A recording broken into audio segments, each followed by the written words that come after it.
Assalamualaikum warahmatullahi wabarakatuh. Kembali lagi bersama Nani Nurhayati di sini, Widya Channel. Belajar yuk. Nah, teman-teman, hari ini kita akan membahas tentang materi persalinan fisiologis. Sebelumnya, jangan lupa di-subscribe, comment, and share. Terima kasih. Before we begin our study, it is better for us to read basmalah together. Bismillahirrahmanirrahim. Nah, 5 aspek dasar penting dalam asuhan persalinan bersih dan aman, yaitu yang pertama, membuat keputusan klinik yang cepat dan tepat, melaksanakan asuhan sayang ibu dan sayang bayi, melaksanakan prinsip-prinsip pencegahan infeksi, melakukan pendokumentasian atau pencatatan, melakukan rujukan secara tepat waktu. Nah, persalinan itu disebut juga partes, adalah suatu proses pengeluaran hasil konsepsi yang dapat hidup dari dalam uterus melalui vagina atau abdomen ke dunia luar. In partu adalah sedang mengalami proses persalinan. Apa itu persalinan normal? Yaitu di mana bayi lahir presentasi belakang kepala tanpa memakai alat atau pertolongan istimewa, tidak melukai ibu dan bayi, berlangsung dalam waktu kurang dari 24 jam. Kalau persalinan abnormal adalah bayi lahir per vaginam dengan bantuan ekstraksi cunam, ekstraksi pakem, persi dan ekstraksi, dekapitasi, embriotomi atau dilahirkan per abdominal atau disebut seksio cesaria. Mekanisme pencetus proses persalinan yaitu menurunnya fungsi plasenta di mana kadar estrogen dan progesteron itu berkurang. Jadi nutrisi plasenta juga berkurang. Adanya tekanan pada ganglion cervicalis di plexus Frankenhauser, kemudian iskemia otot uterus. Mekanisme teori penyebab persalinan. Nah, adanya rangsangan oksitosin, yaitu pada akhir kehamilan, kadar oksitosin itu bertambah, muncullah kontraksi otot rahim. Pengaruh kortisol janin, hipofisis, dan kelenjar suprarenal janin juga memegang peranan. Pada janin anensepal, proses persalinan itu lebih lama. Pengeluaran prostaglandin, yaitu penelitian menunjukkan prostaglandin F2 atau E2 intravena, intra, dan ekstraamnial menimbulkan kontraksi miometrium pada setiap umur kehamilan, pada bumil sebelum melahirkan atau selama persalinan. Kadar prostaglandin tinggi pada air ketuban dan darah perifer. Adanya peregangan otot uterus, penurunan kadar progesteron.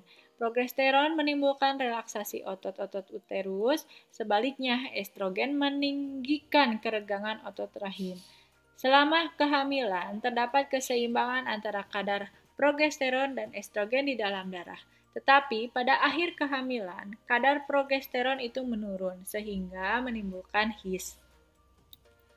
Nah, HIS itu adalah kontraksi uterus yang ritmis dan teratur selama proses persalinan. Ritmis adalah fase kontraksi dan relaksasi, frekuensinya makin sering, durasinya makin lama, dan amplitudenya makin kuat.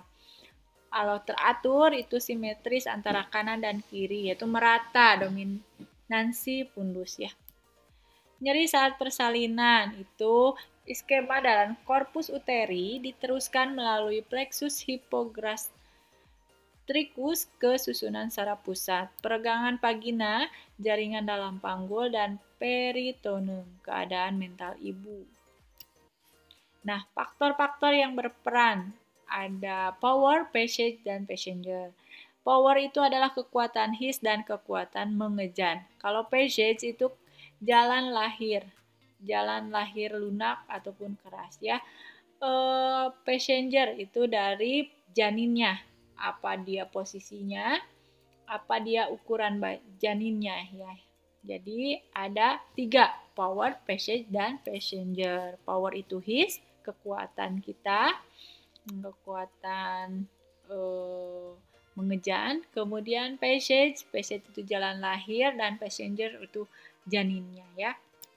Kemudian gejala persalinan, lightening, pola kisuri atau sering kecing, serviks matang, atau his palsu.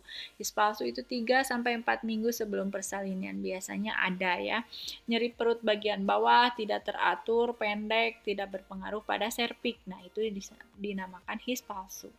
Karena kalau his yang asli itu beraturan, ya, teratur gitu ya. Kalau setiap setengah jam, 10 menit terus tanpa hilang ya.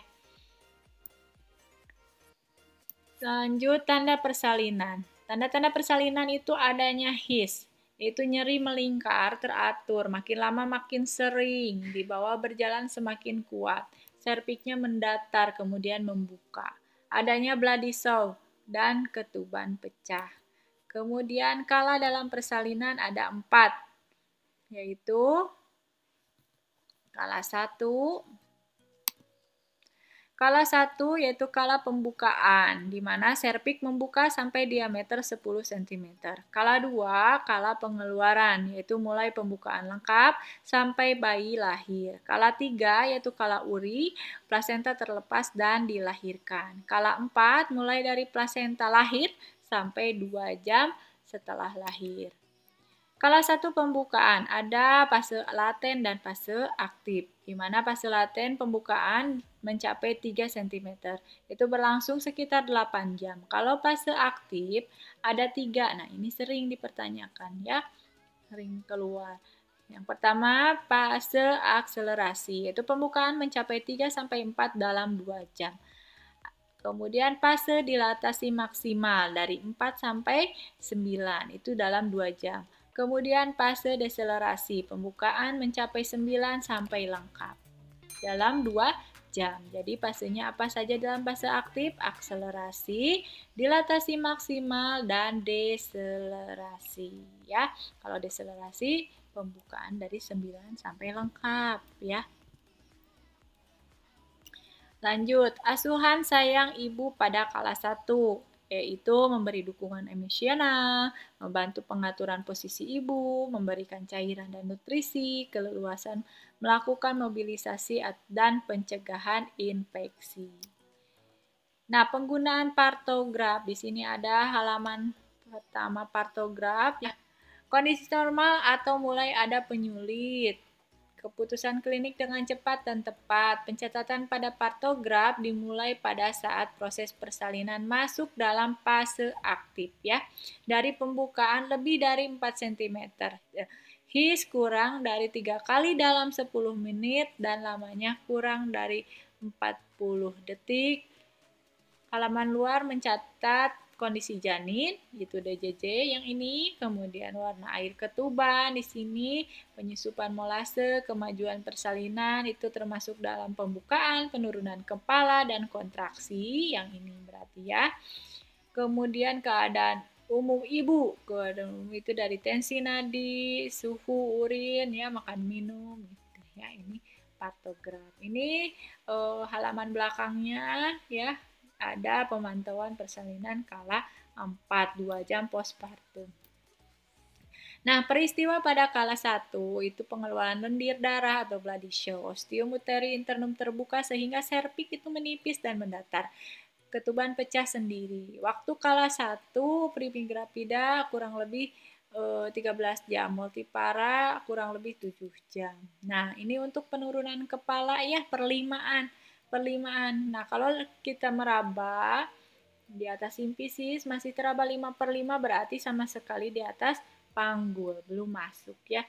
Kalau 4/5 jadi yang masuknya cuma 1/5. Kalau 3/5 berarti yang masuknya 2/5 gitu ya, dan seterusnya. Sampai di atas simpisis tidak teraba kepala ya. Jadi sudah masuk rongga panggul ya. 0/5 ini biasanya pembukaan lengkap. Kala 2, kepala turun pada dasar panggul, perasaan mengejan, perineum melebar dengan anus membuka. Kepala dilahirkan dengan suboksiput di bawah simpisis, dilanjutkan badan dan anggota badan dilahirkan. Waktu kala 2, primigravida itu 1,5 jam, multipara setengah jam. Nah, ini diagram alur persalinan normal atau APN, adanya tanda pasti kala dua persalinan, adanya pembukaan serviks lengkap, kepala janin terlihat di introitus vagina, dorongan untuk meneran, ya. Jika tidak, anjurkan untuk perubahan posisi, ya. Lanjutkan dengan penata laksanaan fisiologis. Kalau udah lengkap pembukaannya, pecahkan selaput ketuban bila belum pecah, ya. Kemudian anjurkan untuk meneran. Nilai periksa DJJ-nya, kontraksinya, tensinya, ya, atau TTP-nya, kandung kemihnya bagaimana. Kalau penuh, keluarkan dulu. Anjurkan untuk minum, anjurkan perubahan posisi. Bayi lahir dalam waktu 60 menit pada multipara atau 120 menit pada primipara, ya. Kemudian, nah ini jika tidak anjurkan perubahan posisi, lakukan stimulasi, minta ibu mengosongkan kandung kemih, ya. Nilai DJJ lagi, evaluasi dalam 60 menit. Ada dorongan meneran? Iya. Lanjut dengan penata laksanaan fisiologi skala 2 persalinan. Jika tidak, bimbing terus menerannya bagaimana, ya. Nilai DJJ setiap 5 menit.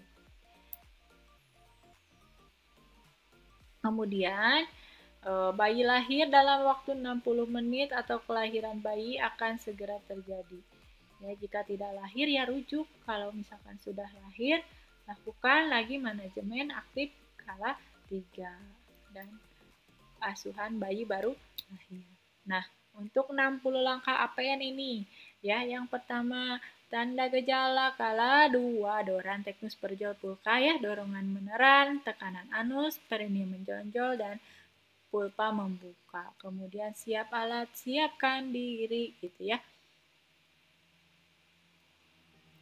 Kemudian pastikan pembukaan lengkap, bersih, PD, celup, DJJ, gitu kan, kalau dinyanyikan seperti itu, ya. Nah, ini tanda langkah-langkah 60 langkah APN, ya. Nah, ini asuhan BBL-nya, kemudian manajemen aktif kala 3, oksi PTT, plasenta masase. Nah, ini berutun, ya, biasanya kalau kita hafal aja 60 langkah APN, biasanya soal ada, ya, dari langkah-langkah ini juga kadang muncul, ya, banyak, ya. Kemudian kala 3. Nah, uterus berkontraksi keras dan pundus uterus agak di atas pusat. Plasenta lepas 6-15 menit setelah bayi lahir. Pengeluaran darah. Batas waktu pengeluaran plasenta 2 kali 15 menit.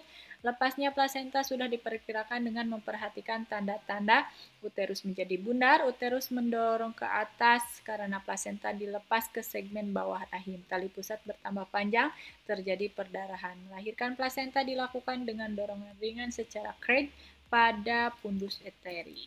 Nah, manajemen aktif kala 3. Pemberian oksi, ya, PTT dan masase, ya. Ada metode Skuze dan metode Matswedson. Nah, metode pelepasan plasenta dari tengah atau sentral, dari pinggir, tanda lepasnya plasenta, dari implantasinya, perasat Kushner, Strachman, dan Klein, ya.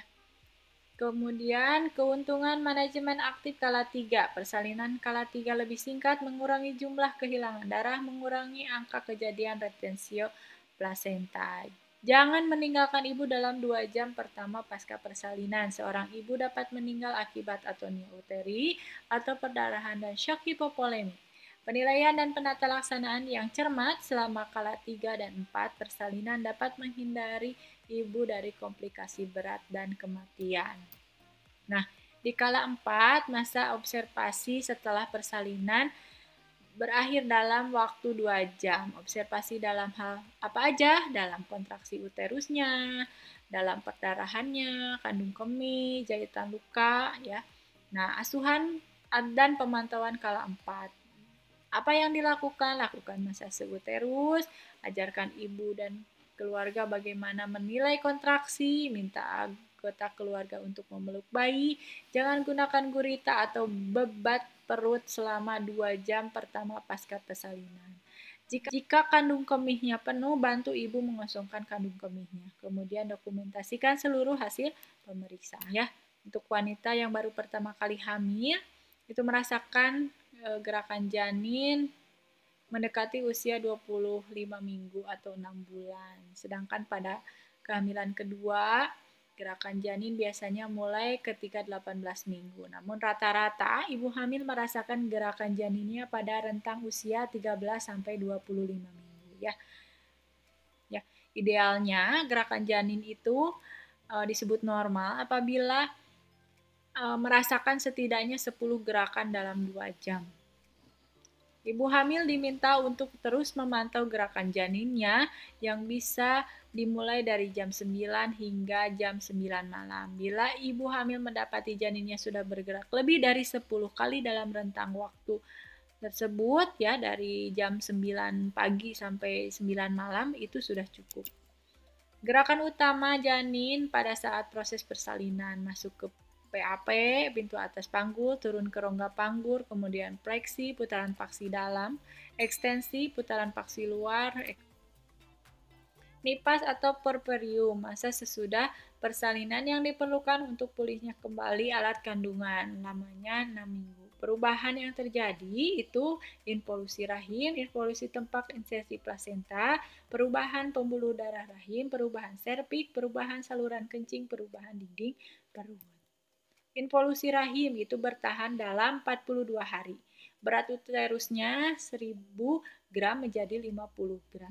Terjadi proses otolisis, nekrosis, epitelisasi, hasilnya berupa lochea. Involusi tempat insersi plasenta, ukuran dari sebesar telapak tangan menjadi 3 sampai 4 cm, kemudian menjadi 1 sampai 2 cm. Tidak meninggalkan jaringan parut. Nah, untuk perubahan pembuluh darah rahim, pembuluh darah besar mengecil diganti pembuluh darah yang lebih kecil. Perubahan serviks dan vagina, ostium uteri menyempit, robekan serviks menyembuh, rugae dan vagina membentuk kembali. Perubahan saluran kemih, edema dan hiperemi dinding kandung kencing. Edema trigonum dapat menimbulkan retensi urin.